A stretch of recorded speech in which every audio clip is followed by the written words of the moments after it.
All right, we're dealing with a Samsung dryer that is making a really loud noise when we turn it on, and it is vibrating and shaking kind of all over the place. Let me go ahead and run it for just a moment so that you can hear what I'm talking about.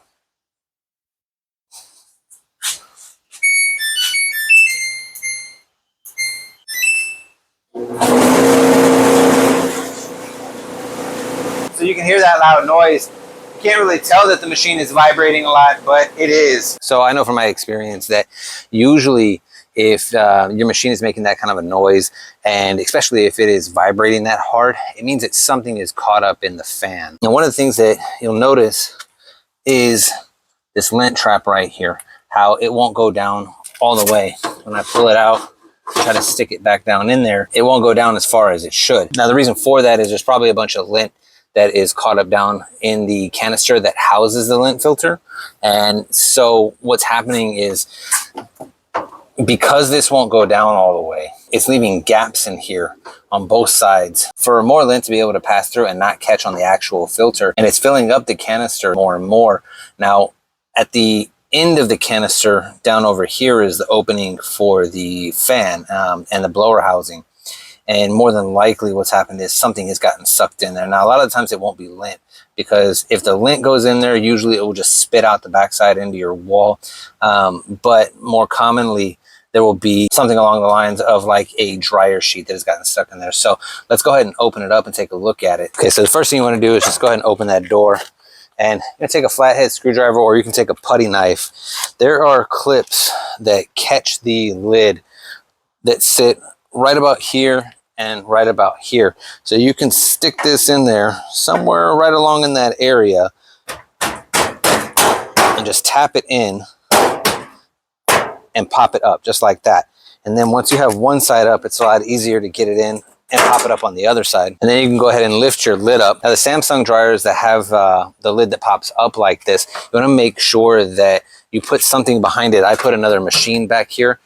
If you don't rest it up against something like the wall or something like that, then when you set it back, if you let go, it will just completely fall off and hang by the wires. So like I said, just find something to rest it up against. You can go ahead and take your lint trap out.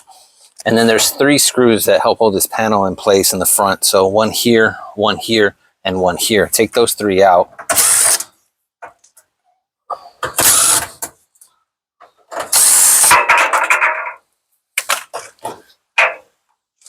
Now this black piece goes on the inside in here, and sometimes it'll stay, sometimes it'll fall off. If it does fall off, just set it off to the side and we'll get back to it when we put it back together. Now, in order to remove this panel, we have to take these 3 screws off. One here, and one here.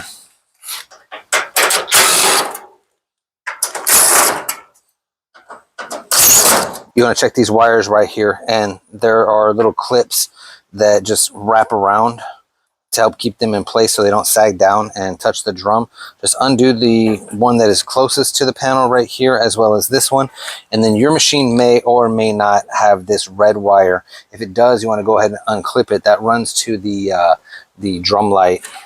And then to get this panel off, you just want to lift up on it. And what you're trying to do is you're trying to lift up over these metal tabs so that you can pull the door back towards you.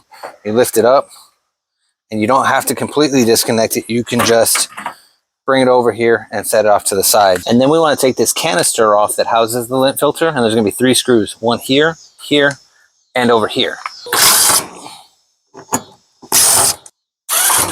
And now you can just pull it straight down. You want to make sure that while you've got this off, go ahead and vacuum that out. All this lint that's in here is going to help restrict airflow, which is going to contribute to long dry times. And it's just as I had suspected, except that these actually look more like paper towels. Maybe they are, maybe they aren't, I'm not sure. But so they made their way down from the lint filter into the canister and into where the fan is. And so what's happening is the fan can't spin the way that it's supposed to, and it just causes the machine to vibrate really hard.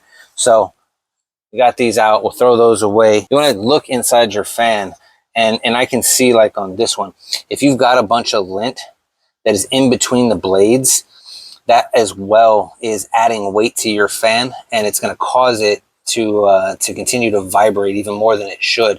So we want to clean that out as well. What you can do is you can take these two screws right here out, and this just pops off.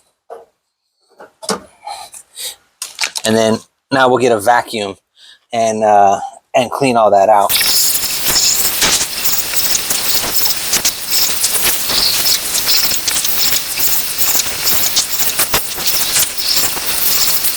With the vacuum, sometimes it's hard to get it all off of the blades.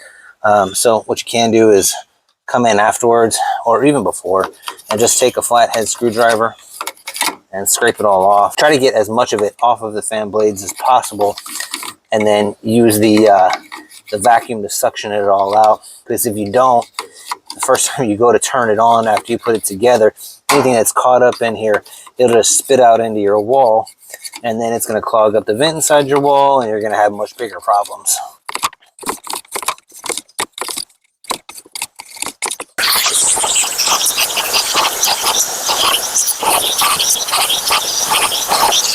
All right, now that we've got it all cleaned out, we can put this back on. It's got two holes on either side right here.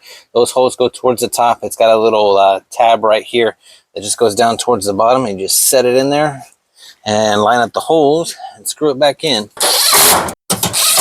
Put our canister back on and screw it back in.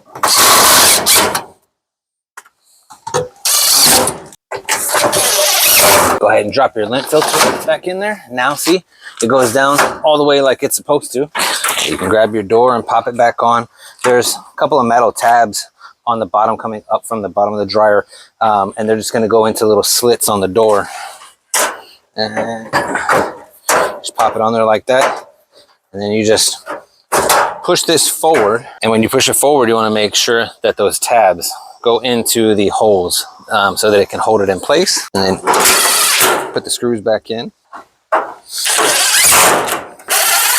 And go ahead and reconnect the wire for the drum light, and then just tuck these wires back in here, and then just go ahead and hook those little plastic tabs to keep the wires in place. And you can take your lid, drop it down, and put the palms of your hands in the corners and just push down. It'll snap back on. And then finally put the two screws in down here.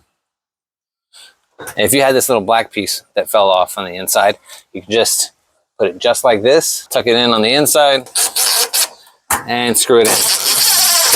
Now we can go ahead and cut it back on.